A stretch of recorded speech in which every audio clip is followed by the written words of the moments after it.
गोष्ट दगडातला हिरा.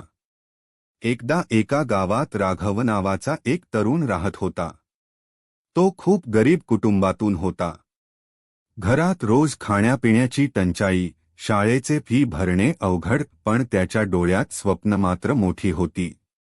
त्याला इंजिनियर बनायचं होतं.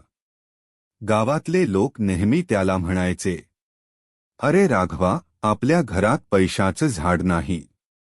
इंजिनियर होणं तुझ्या आवाक्याबाहेर आहे."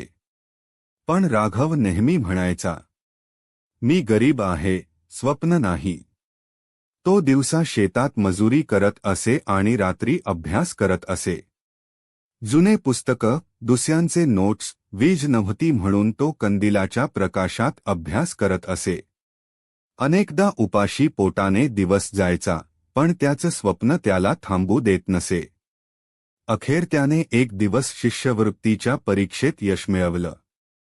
त्याने इंजिनिअरिंग कॉलेजमध्ये प्रवेश घेतला.